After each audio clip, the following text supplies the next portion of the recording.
देर से ही सही एक बार फिर से विधानसभा के विश्लेषण में आप सभी का स्वागत है। और आपको बताते चले कि जैसे कि तमाम विधानसभा के बारे में, उस विधानसभा की स्थिति, वहां के संभावित उम्मीदवार, वहां के मुद्दे, 2020 का जो परिणाम रहा, इन तमाम विषयों को लेकर के एक बार हम विश्लेषण करते हैं, जिसमें हमने बरौली विधानसभा और विधानसभा बैकुंठपुर को लेकर के विश्लेषण किया है, जिसको आप लोगों ने बहुत सराहा है। अब आज के तीसरे विश्लेषण के एपिसोड में, इस तीसरे विश्लेषण में हमारा जो विधानसभा है वह निर्वाचन क्षेत्र संख्या 101 गोपालगंज जिला का खुद गोपालगंज विधानसभा है, यानी कि सदर सीट को लेकर के आज हम विश्लेषण करने वाले हैं। और वहां के जरूरी मुद्दे, वहां के संभावित उम्मीदवार, 2020 का चुनाव और 22 में वहां पर उपचुनाव भी हुआ है, तो उसके परिणाम, उसके बाद से जो यहां से संभावित उम्मीदवार हो सकते हैं, इन तमाम बिंदुओं पर एक एक करके हम बात करेंगे।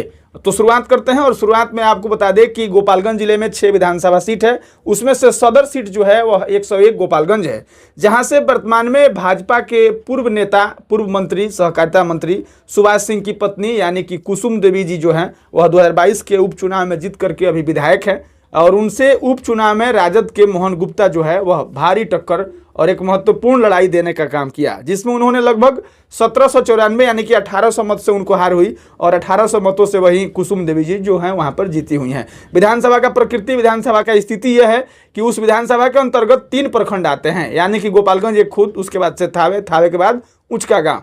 अब अगर पंचायतों की बात करें तो कुल मिलाकर के 37 पंचायत है, जिसमें थावे से 11 पंचायत हैं, गोपालगंज जिले में लगभग 16 पंचायत हैं। वैसे उचका गांव प्रखंड में 14 जो है वह पंचायत है, लेकिन 4 पंचायत कट करके विधानसभा हथुआ को पूरा करता है, तो उचका गांव से महज 10 जो है वह पंचायत इस विधानसभा यानी कि गोपालगंज में रखा गया है। तो इस प्रकार से कुल मिलाकर के गोपालगंज विधानसभा में 37 पंचायत हैं।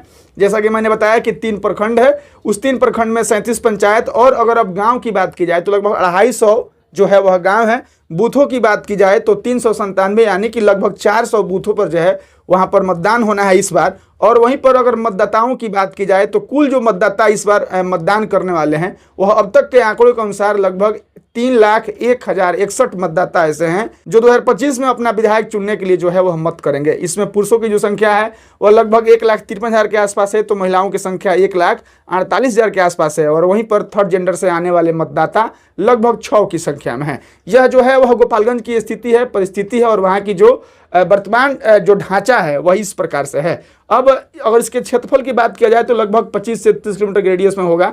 और इस विधानसभा के 2020 के जो परिणाम रहे हैं, उस समय सुभाष बाबू जिंदा थे। 2020 में जब वह चुनाव लड़े तो उनके खिलाफ इंडियन नेशनल कांग्रेस से आसिफ गफूर उम्मीदवार थे, बहुजन समाज पार्टी से साधु यादव उम्मीदवार थे।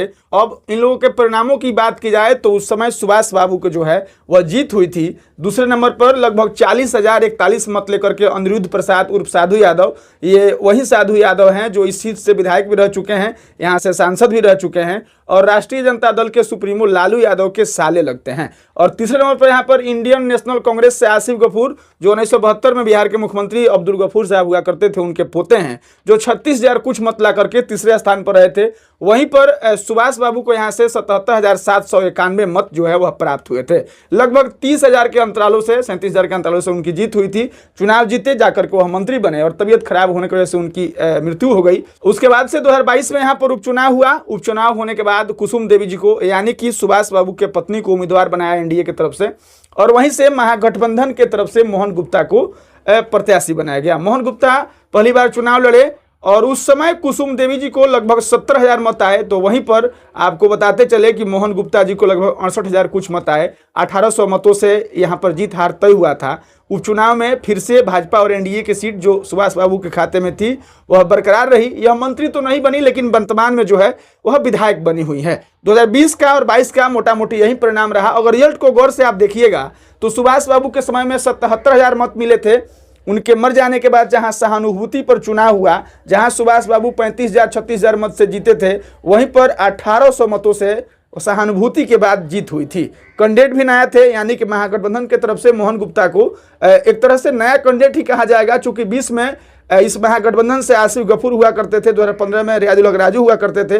ये लोग चुनाव लड़ चुके थे, लेकिन मोहन बाबू के लिए यह पहला चुनाव था। उसके बावजूद भी इतना शानदार उन्होंने टक्कर देने का काम किया। और वोट का प्रतिशत जिस पर हम बात कर रहे हैं, जहां पर भाजपा को 2020 में 77,000 मत आए, वहीं पर उपचुनाव में 17,000 मत आए। अगर 2015 का परिणाम देखिएगा, जब महागठबंधन नया नया बना था, जब राजद और कांग्रेस इस तरह के दलों को मिलाकर के महागठबंधन बनाया गया था, उस समय भी जो मत आया था सुभाष बाबू को, वह 78,000 आया था। 2010 की बात कीजिएगा तो 58,000 आया था। और प्रतिशत की बात कीजिएगा तो 2010 में वहां पर भाजपा को जो मत मिले थे, यानी कि सुभाष बाबू को, वो लगभग 45.55%।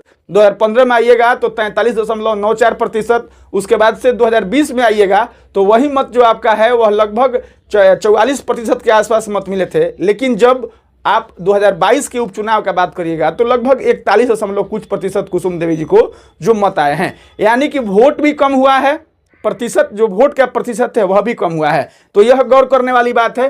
अब स्थिति वहां का 2022 का परिणाम। अब वहां के मुद्दों की बात की जाए, जिन मुद्दों पर 2025 में विधानसभा का चुनाव होगा, तो चूंकि वह सदर सीट है, जिला मुख्यालय है, तो वहां पर समस्याएं 5 नहीं लेकिन बहुत है। और बहुत समस्याओं में अगर एक एक करके आपसे गिनवाएं तो पहला वहां पर समस्या है ये है कि डिग्री कॉलेज, मेडिकल कॉलेज, उसके बाद से यूनिवर्सिटी, ये 3 ऐसे बड़े मुद्दे हैं शिक्षा के क्षेत्र में। इंजीनियरिंग कॉलेज, मेडिकल कॉलेज तो टेक्निकल कोर्स और स्किल को लेकर के है, लेकिन यूनिवर्सिटी इसलिए है कि यहाँ पर 30,000 छात्र जो हैं पूरे जिले में लगभग इंटर पास करते हैं, और मात्र 5 डिग्री कॉलेज हैं जिसमें कुल मिलाकर के 7,000 बच्चे ही दाखिला ले पाते हैं। और बाकी जो 23,000 बच्चे हैं, मान लेते हैं कि जिनमें से 5,000 लड़के पढ़ेंगे ही नहीं, 5,000 कमाने चले जाएंगे, लेकिन फिर भी 10 से 15,000 ऐसे बच्चे हैं जिनको यहाँ से पलायन करना पड़ता है पढ़ने के लिए। और पलायन से आप यह भी समझिए कि किसी व्यक्ति का पलायन होता है चाहे कमाने के लिए चाहे पढ़ने के लिए, तो सिर्फ व्यक्ति का पलायन नहीं होता है, उसके साथ साथ होता है उसके घर के पैसों का पलायन, उसके बाद से जहाँ वह रहता है टूथब्रश, पेस्ट, उसके बाद से चीनी चावल जो भी खरीदता है, इन सब चीज़ का भी पलायन उसके साथ होता है।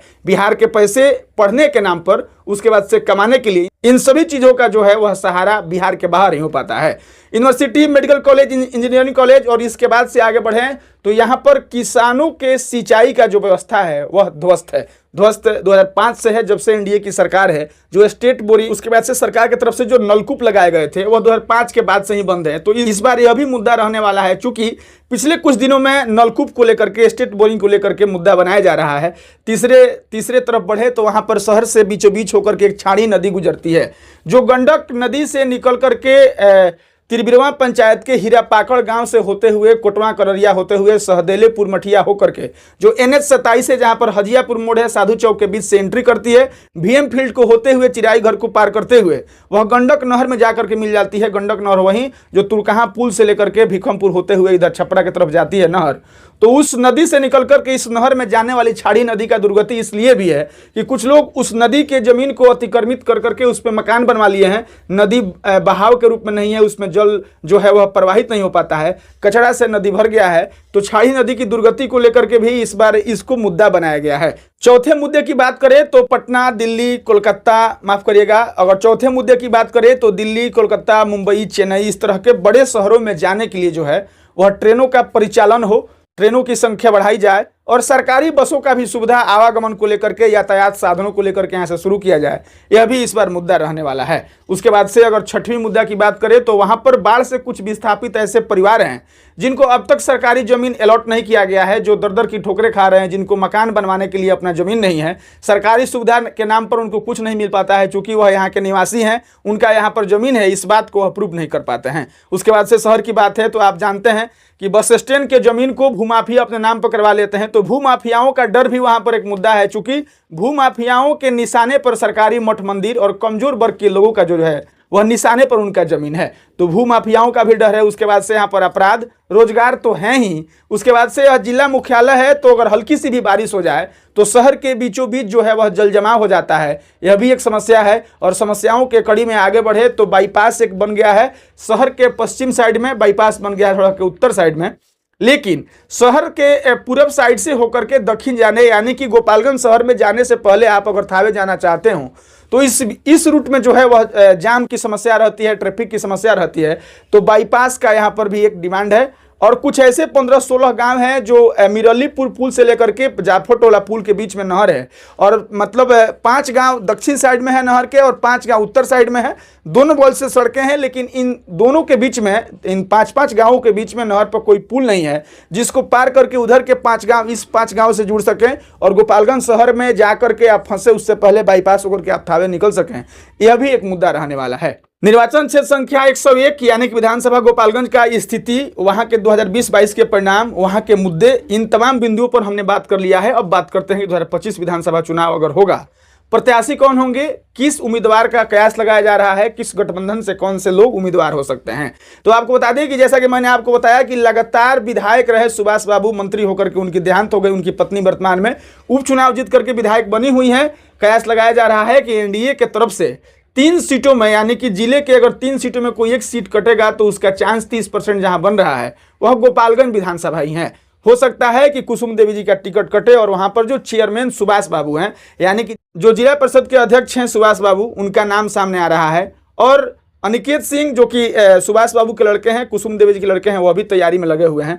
तो अगर भाजपा से टिकट कटने का कारण यह बताया जा रहा है कि जब सुभाष बाबू थे, जो मैंने आपको बताया कि 10 से लेकर के 20 तक जब सुभाष बाबू चुनाव जीतते थे तो वोट का प्रतिशत बढ़ता रहता था, लेकिन उपचुनाव में जहां उनके नहीं होने पर उनकी पत्नी चुनाव लड़ी, जहां सहानुभूति था, सहानुभूति का लहर था, उसमें महागठबंधन के तरफ से एक नए प्रत्याशी ने आकर के महज 1800 मतों से अपना हार स्वीकार किया और आपको 1800 मतों से ही जीतने दिया। ऐसे में इस बात का तर्क देकर के कहा जा रहा है कि कहीं हो सकता है कि वह प्रभाव अब नहीं है, सुभाष बाबू के नहीं रहने की वजह से सीट लूज हो। इससे बेहतर है कि यहाँ पर कोई प्रत्याशी बदला जाए। कयास लगाया जा रहा है, हालांकि यह चांस 30% ही है। अब तक के राजनीतिक विश्लेषकों के मायनों में यह बात बताई जा रही है। वहीं पर अगर महागठबंधन से प्रत्याशी की बात की जाए तो 20 में यहाँ पर महागठबंधन के तरफ से जो प्रत्याशी थे वह कांग्रेस के समर्थित उम्मीदवार अब्दुल गफूर साहब के पोते आसिफ गफूर साहब थे।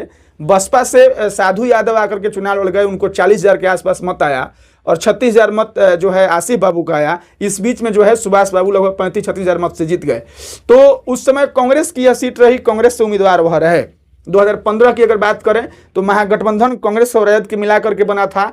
तो उस समय महागठबंधन के समर्थित उम्मीदवार जो है वह रियाजुल हक राजू उर्फ राजू मियाँ जो है वहाँ के प्रत्याशी थे। उनको भी हालांकि हार मिली थी, लेकिन 22 में चूंकि कांग्रेस ने इंटरेस्ट नहीं जताया, वैसे अगर देखा जाए तो पूरे बिहार के उपचुनाव में जो है वह कांग्रेस इंटरेस्ट नहीं जताती है, तो वह 2020 में कुचायकोट और गोपालगंज जिला 2 सीटों पर वह चुनाव लड़ी थी। हालांकि दोनों जगह वह हार गई थी, लेकिन इस बार अगर यह सीट कांग्रेस का होगा तो यहाँ पर कांग्रेस के जिला अध्यक्ष ओम प्रकाश गर्ग हैं, उनको यह टिकट मिल सकती है। मोहन बाबू भी इस प्रयास में लगे हैं कि भाई हम उपचुनाव में आकर के टक्कर दिए, लेकिन कांग्रेस को पूरे बिहार में हर एक जिले में एक सीट देनी है। उस सीट को लेकर के चर्चा गोपालगंज विधानसभा ही बनाया जाता है।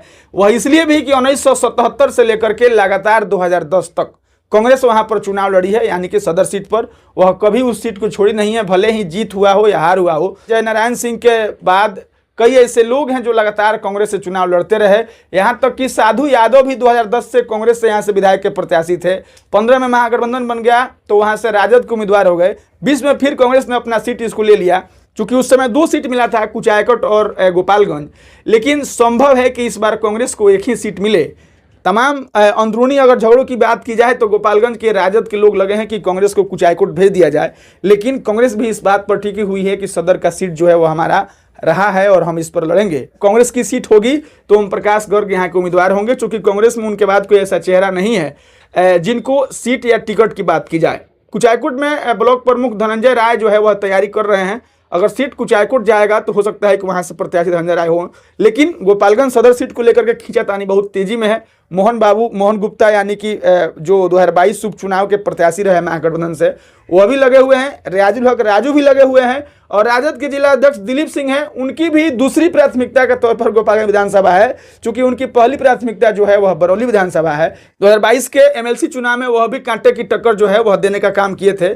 इस बार विधानसभा उनको पार्टी लड़ाएगी, इस बात का आश्वासन देकर के उनसे काम करवाया जा रहा है। क्षेत्र का दौरा कर रहे हैं, तमाम जगहों पर आम सभा लगा रहे हैं, मुद्दे की बात राजद के साथ इसके तहत तमाम लोगों से बात विचार कर रहे हैं। तो दिलीप बाबू का पहला प्राथमिकता जो है वह बरौली है, लेकिन दूसरा प्राथमिकता गोपालगंज है। अब महागठबंधन के 4 प्रत्याशी हैं, टिकट किसी एक को मिलेगा, 2 नेता ऐसे ही जो है वह टिकट से वंचित रह जाएंगे। अब ऐसे में एक और बात है कि गोपालगंज और बरौली को लेकर के सर्वे यह बताता है कि अगर महागठबंधन के लोग एक दूसरे का अगर ईमानदारी से साथ देंगे तो यह दोनों सीट महागठबंधन के झोली में जा सकती है। लेकिन देखिए दिक्कत कहाँ है, गोपालगंज सदर सीट पर दिलीप बाबू, मोहन बाबू और रियाजुल हक राजू, दिलीप सिंह, मोहन गुप्ता और रियाजुल हक राजू, इन 3 लोगों का 3 फाड़ हो गया है। अब किसी एक को टिकट मिलेगा, 2 को नहीं मिलेगा। अगर ये 2 लोग ईमानदारी से साथ दे दिए तो वहां पर विधायक बन सकता है। जातिगत वोटर के अनुसार और वहां पर जो एंटी कॉम्बेंसी तैयार हुआ है उसके अनुसार मुद्दों की बात की जाए, समस्याओं की बात की जाए, काम की बात की जाए,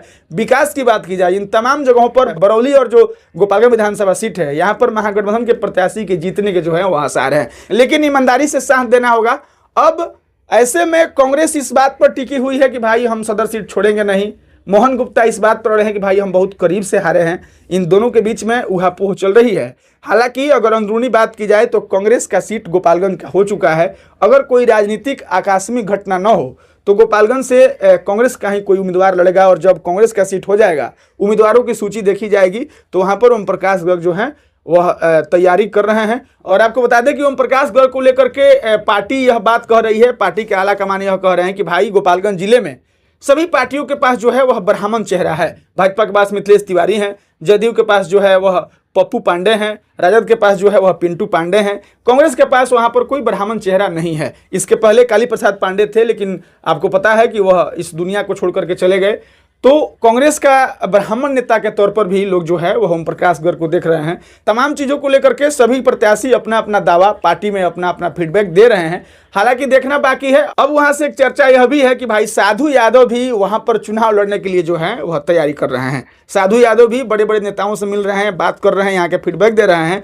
2020 का परिणाम भी दिखा रहे हैं कि भाई हम वहां पर सेकेंड स्थान रहे बीएसपी के टिकट लेकर के।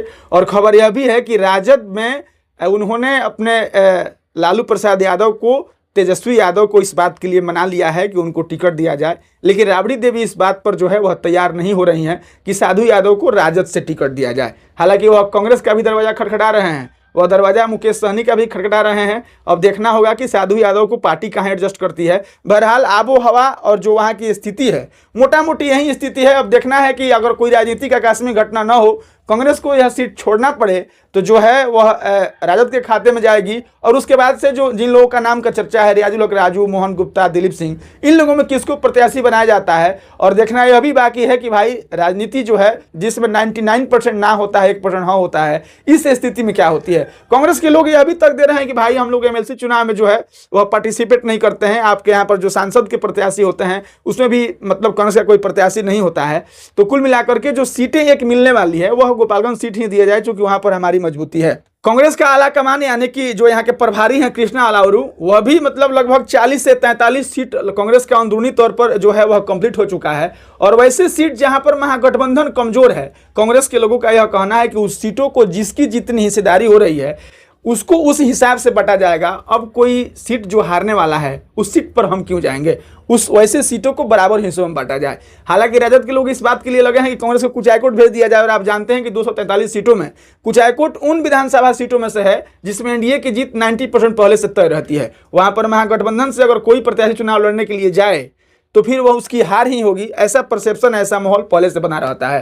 कांग्रेस ऐसे में क्यों चाहेगी कि हम उस सीट पर जाएं जहां से हमको हार मिले। और कांग्रेस का आला कमान भी इस बात पर रिसर्च कर रहा है कि वैसे सीट जहां पर महागठबंधन कमजोर है वैसे सीटों को मुकेश सहनी, सीपीआई-एमएल, राजद, कांग्रेस, इन तमाम लोगों में जो है वह बराबर हिस्सों में बांटा जाए। तो कहीं ना कहीं जो एक सीट मिलेगा उस पर कांग्रेस अपनी दावेदारी पेश ही करेगी। और अगर कांग्रेस की सीट गोपालगंज की होगी तो उम्मीदवार के तौर पर जो है वह ओम प्रकाश गर्ग को देखा जा रहा है। अब इस खबर को, इस विश्लेषण को समाप्त करते हैं, लेकिन उससे पहले यहाँ पर जातिगत वोटरों की जो है वह आंकड़ा अगर आपसे बताएं तो यहाँ पर अल्पसंख्यक और यादव लगभग 50,000 के आसपास हैं। यानी कि 50,000 यादव, 50,000 जो है अल्पसंख्यक। अति पिछड़ा की अगर संख्या की बात की जाए तो लगभग 40,000। कुशवाहा वोटों की बात की जाए लगभग 25,000। बनिया वोटों की बात की जाए लगभग 35,000। ब्राह्मण वोटों की बात की जाए लगभग 18,000। और अन्य जो जातियां हैं, माफ करिएगा, राजपूत इसमें छूट रहे हैं। राजपूत यानी कि राजपूत समाज के जो वोटर हैं वो लगभग 40,000 के आसपास हैं। और अन्य जो मतलब जिसमें श्रीवास्तव आ गए, थोड़ा सा भूमियार आ गए, इस तरह की जो छोटी छोटी संख्या में वहाँ पर जातियाँ निवास करती है जो मतदाता हैं, उनकी संख्या लगभग 8,000 है। कुल मिलाकर के 3,01,000 जो मतदाता हैं वह तय करेंगे कि इस बार विधानसभा सीट से, यानी कि गोपालगंज 101 से विधायक उनका कौन होगा, प्रतिनिधि कौन होगा। अब यहाँ से जनसुराज की बात कर ले तो जनसुराज के प्रत्याशी के तौर पर वहाँ पर ज्योति जयंती हैं, प्रदीप त्रिपाठी हैं, इस तरह के लोग वहाँ पर तैयारी कर रहे हैं। जनसुराज जो पूरे बिहार के 243 सीटों पर चुनाव लड़ने की बात करता है, तो तीसरे फ्रंट की तैयारी तो वो लोग कर चुके हैं, लेकिन कहाँ कहाँ पर वे लोग विनिंग रेस में रहेंगे यह देखना बाकी है। कुल मिलाकर के ज्योति जयंती जी का परिवार जो है, उनके पिताजी वहाँ से विधायक भी रहे हैं, उनके पास एक साई इंटरनेशनल नाम का स्कूल भी है। उसी तरह से प्रदीप त्रिपाठी जी हैं जो कि हैं गोपालगंज जिले के, और एजुकेशन के क्षेत्र में, शिक्षा के क्षेत्र में उनका भी विद्यालय चलता है गोरखपुर में। कुल मिलाकर के इस तरह के प्रत्याशी भी जनसुराज से वहाँ पर लगे हुए हैं। अब देखना है कि भाई तीसरे मोर्चे के तौर पर ये लोग खड़े तो हो जाएंगे, लेकिन वहाँ पर जो है वह कितना मात दे पाएंगे, कितना खुद रेस में आगे जा पाएंगे, क्या चुनाव जीत पाएंगे, या फिर अभी की स्थिति के अनुसार तो यह हाल है, आगे क्या कुछ होगा यह देखना बाकी है। खबर को खत्म करते हैं और आप सभी से गुजारिश करते हैं कि गोपालगंज विधानसभा सीट को लेकर के जो विश्लेषण में जो चीजें निकल करके सामने आ रही है, जिन चीजों को लेकर के हम चर्चा किए, इन तमाम बिंदुओं पर और इस विश्लेषण को लेकर के आपकी क्या राय है, प्रतिक्रिया दीजिएगा। और फिर अगले सप्ताह में मिलेंगे हम किसी ऐसे ही विधानसभा सीट को लेकर के, जिस पर विश्लेषण करके आपको बताने का प्रयास करेंगे कि कहां पर क्या स्थिति है और राजनीतिक आबो हवा वहां पर क्या चल रही है। बहरहाल निर्वाचन क्षेत्र संख्या 101 विधानसभा सीट का नाम गोपालगंज, और इस सदर सीट पर किए गए हमारे विश्लेषण को लेकर के आपकी क्या राय है, प्रतिक्रिया दीजिएगा। औपचारिकता के लिए मेरा नाम अनमित है और आप जनता न्यूज नेटवर्क देख रहे थे। बहुत बहुत धन्यवाद।